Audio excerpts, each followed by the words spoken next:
안녕하세요. 경상국립대학교 불어불문학과의 문경훈입니다. 안녕하세요. 저는 한국외국어대학교 프랑스학과 신정아입니다.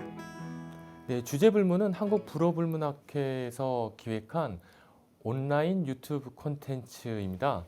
프랑스 문학, 어학, 문화, 예술, 다양한 주제에 대해서 전문가 선생님들과 함께 가볍지만 진지하게 대화하는 콘텐츠입니다.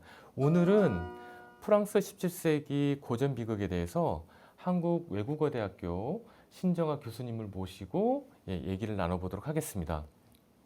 선생님, 우선 17세기 프랑스 고전주의 비극이 탄생하게 된 어떤 사회적 배경 같은 게 있을까요? 네, 그 사회적 배경을 말씀드리기 전에 먼저 고전주의가 언제 태동한 사조인지를 말씀드려야 될 것 같아요. 17세기 후반, 다시 말해서 1660년대부터 1680년대까지 프랑스에서 꽃을 피운 사조가 고전주의 사조입니다. 그렇다면 17세기 후반의 프랑스는 어떤 시대였는지 그거를 먼저 말씀드려야 될 것 같아요. 프랑스 17세기 후반은 정치적으로 보자면 루이 14세가 개인 통치를 시작한 이후의 시기입니다. 루이 14세는 태양왕이라고 불리고요. 1638년에 아버지 루이 13세와 어머니 아느 도트리슈 사이에서 장남으로 태어났습니다. 그런데 이 왕과 왕비가 결혼한 지 23년 동안 후계자가 태어나지 않아서 왕위를 계승할 후계자를 온 나라가 기다리고 있는 상황이었어요. 그때 루이 14세가 이제 태어났기 때문에 이 아이는 신의 선물이다라고 사람들이 생각을 했었습니다. 그런데 안타깝게도 1643년에 아버지 루이 13세가 사망을 하게 돼요. 그래서 루이 14세가 5살의 어린 나이로 왕위에 오르게 됩니다.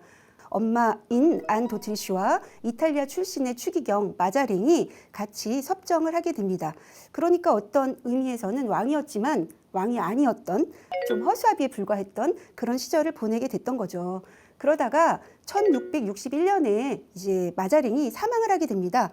이미 루이 14세는 그때 성년이었고요. 그래서 이걸 계기로 해서 재상이나 수석 대신을 없애고 혼자서 직접 국정을 챙기면서 친정 체제를 구축하겠다라고 생각을 했습니다. 그래서 루이 14세의 개인 통치 시대를 얘기할 때 우리가 절대왕정이라는 말을 굉장히 많이 하잖아요.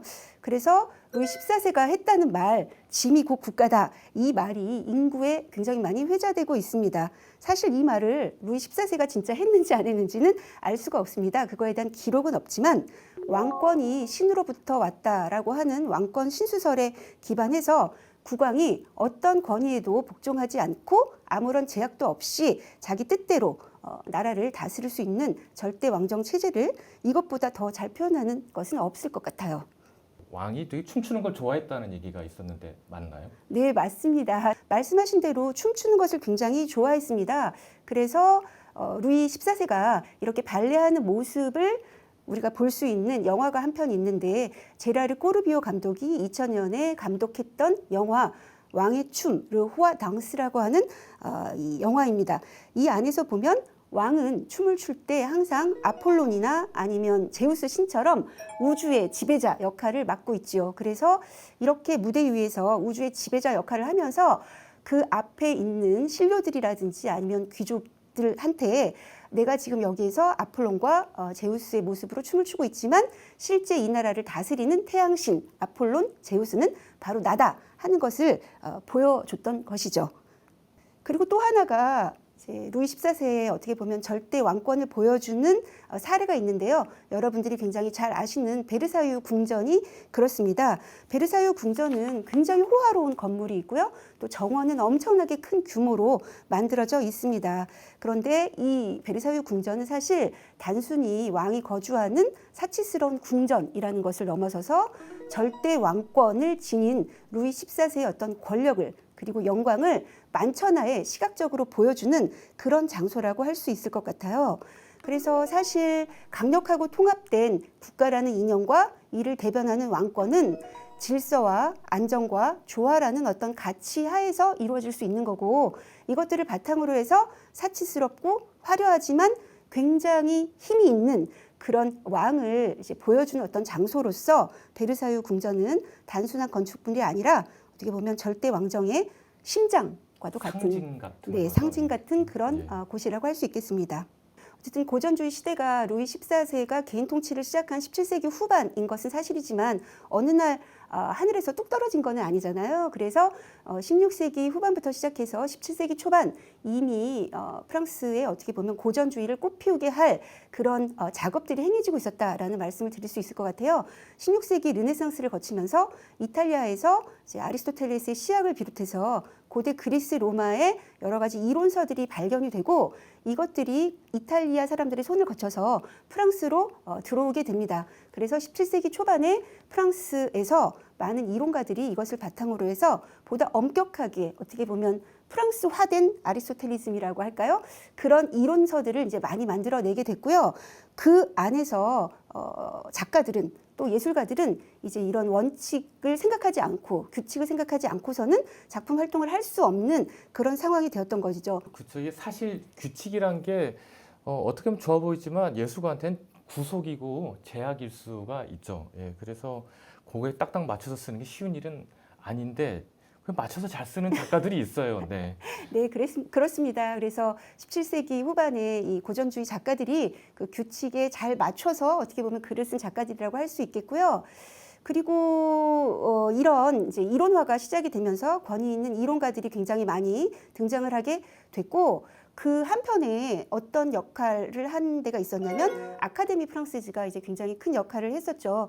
17세기 초반에 1635년에 만들어진 아카데미 프랑세즈에서 처음으로 그런 문학 창작 원리에 대한 이론화가 시작이 됐고요. 루이 14세 시대로 들어오게 되면 아카데미 프랑세즈뿐만 아니라 문학, 예술, 뭐 예를 들면 미술이나 건축이나 음악이나 이런 모든 분야에서 아카데미가 만들어져서 왕이 직접적으로 이 아카데미들을 후원하기 시작했고 그리고 또 국가 주도의 메세나 제도가 시작이 되었죠. 그래서 당대에 활동했던 작가들이나 예술가들의 목록을 작성을 한 다음에 이들에게 재정적인 지원을 해주기도 하고요. 그래서 이것들을 바탕으로 해서 어떻게 보면 오늘날 프랑스를 대표하는 유형, 무형의 예술 자산들이 만들어지게 됐고 그 과정에서 프랑스의 정체성을 대변한다고 하는 고전주의 사조도 꽃을 피웠다고 말할 수 있을 것 같습니다.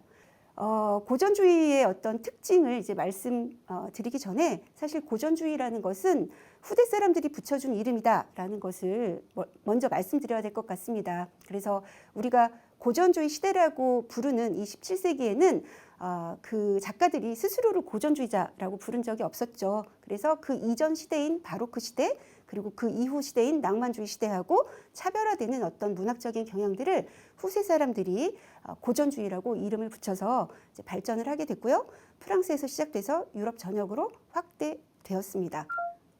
그래서 이 원칙들, 이제 규칙이 굉장히 큰 어떤 특성 중에 하나인데요.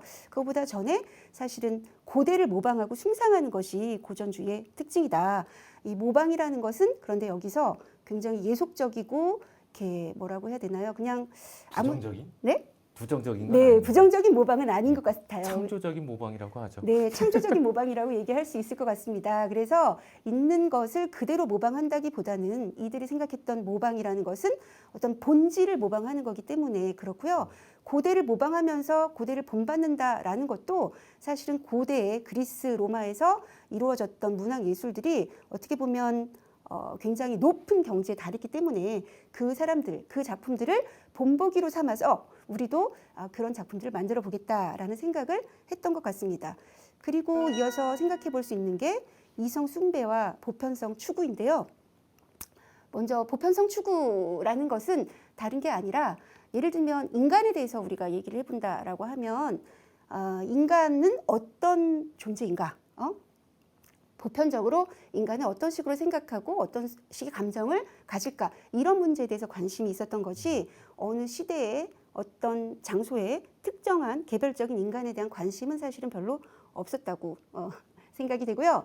이성 숭배라고 하는 것도 사실은 어떻게 보면 이제 감정보다는 이성을 더 중요시 여기고 그리고 마음보다는 지성에 훨씬 더 호소하는 것이 고전주의인데 우리가 그래도 오해를 하지 말아야 될 것은 이성을 숭배한다고 해서 고전주의 시대 문학이 모두 다 이성 중심주의적인 어떤 문학이었다, 아니면 등장 인물들이 다 이성적이다, 이런 거는 아니라는 거예요. 그렇죠. 어떻게 보면 되게 감정적으로 이제 폭발하는 그런 작품들도 많잖아요. 그렇죠? 네, 그렇습니다. 그런데 감정적으로 그렇게 폭발을 하고 광란에 이르고 한다 하더라도 그 감정을 어떻게 보면 냉철하게 관찰하고 스스로 그것에 대해서 이게 왜 이런 일이 일어났을까라고 이성적으로 생각하는 것, 이것이 어떻게 보면 고전주의 시대의 이성 숭배의 모습이 아닐까라고 생각이 됩니다.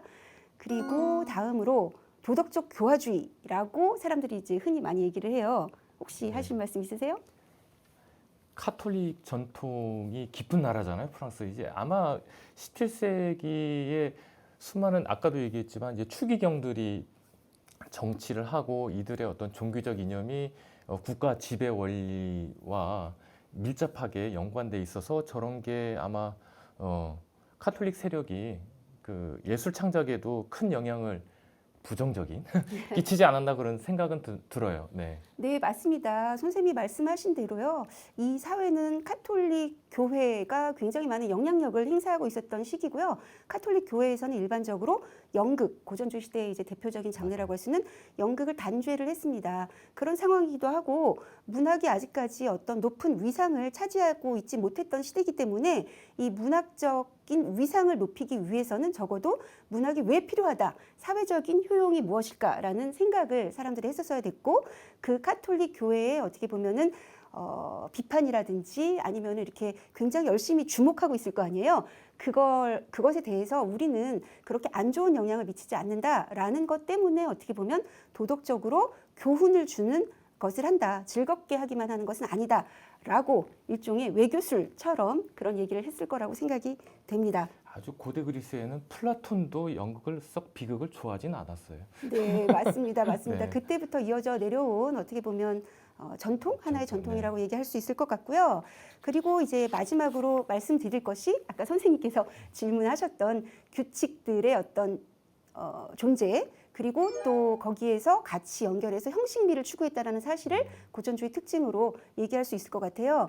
그러니까 아까 말씀드렸다시피 고전주의 사조는 굉장히 특이한 사조입니다. 왜냐하면 이론화가 먼저 시작이 됐던 사조이잖아요. 그러니까 이론화됐다라는 것은 이론가들이 굉장히 많은 규칙들을 만들어놨던 거고, 그래서 글을 쓰는 사람들은 그 규칙들을 자기 글 안에 담을 수밖에 없었고요. 이런 규칙들이 작가를 올가매는 어떤 올가미처럼 느껴질 수도 있었겠지만 고전주의자들이 보기에는 어떻게 보면 형식과 내용을 완벽하게 조화를 이루게 하는 것, 그것이 가장 중요한 문학의 목표다라고 생각을 했었기 때문에 규칙이라는 것은 어떻게 보면 우리가 우연이라든지 아니면은 뭐 과잉이라든지 아니면은 필요 없는 불순한 것들, 이런 것들을 걸러내고 순수하게 정제된 어떤 형식을 만들기 위해서 필요했던 것일 수도 있을 것 같아요. 그래서 규칙들을 적용해야 돼서 굉장히 힘들어했던 작가들도 있지만, 또 조금 있다가 말씀드릴 장 라신 같은 작가는 이 규칙들을 굉장히 자기 작품에 잘 활용하면서